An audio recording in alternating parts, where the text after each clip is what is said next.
최근 각광받고 있는 미래 에너지 하면 수소가 떠오르실 겁니다. 거리에서 수소차가 늘고 있는 걸 보면 일상생활 속에 수소 에너지가 가까워졌다는 걸 느끼곤 하는데요. 하지만 수소차 충전소 설치는 차량 증가 속도를 따라오지 못하고 있는 실정입니다. 엄종규 기자입니다. 매시간 일정한 간격으로 수소 차량들이 충전을 위해 진입합니다. 지난 10월 성능 개선 공사를 마치고 운영 중인 마포구 상암 수소 스테이션입니다. 매립지나 혹은 도시가스를 이용해서 수소를 직접 생산해서 충전해드리는 수소 충전소입니다. 약 10년 동안 아무런 사고 없이 수소의 안전을 위해서 최선을 다해서 상암 수소 스테이션은 현재 서울에서 정상 운영 중인 세계 충전소 중 하나입니다. 수소차 운전자 입장에서는 그야말로 가뭄의 단비입니다. 환경 개선에 기여한다는 그런 것도 있고, 또 말은 안 되지만 수소 폭탄 그런 얘기도 인식 갖고 계신 분들이 있는데 전혀 그렇지 않고 굉장히 안전하다고 저도 알고 있고, 국가에서는 지금 차를 많이 수소 경제 활성화를 위해서 차를 많이 하지만 그에 따라서 충전소 같은 경우에도 좀 더 적극적으로 진행을 해서 충전소 많이 늘어났으면 좋겠다는 그런 의견들이 많더라고요. 서초구 양재동 수소차 충전소입니다. 서울시에서 가장 오래된 수소 충전소로 현재는 성능 개선 공사로 운영이 중단됐습니다. 내년 1월 개장을 앞두고 있지만 공사에 들어가기까지 과정이 순탄치만은 않았습니다.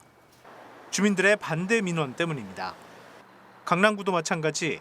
한 민간법인이 탄천물재생센터 부지에 수소 충전소 건립을 추진하고 있지만 주민들의 반대로 현재는 사업이 중단된 상태입니다.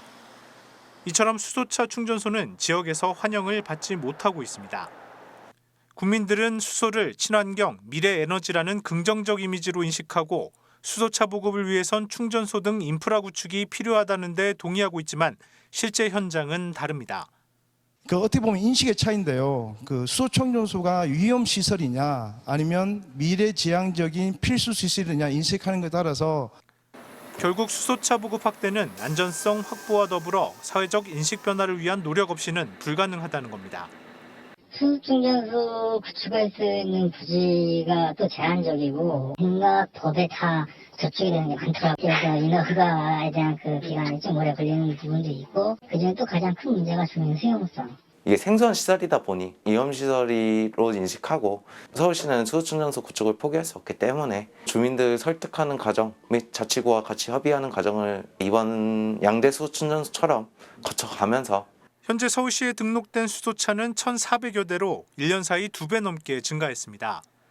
이 같은 수소차 공급 확대와 정부의 수소경제 활성화 정책에 발맞춰 서울시는 2030년까지 단계적으로 각 자치구에 한 곳씩 25개 수소 충전소를 설치한다는 계획. 주민과의 만남과 경청, 설득, 의견 반영 없이는 현재로선 계획 달성에 난항이 예상됩니다. 딜라이브 서울 경기 케이블 TV 엄종규입니다.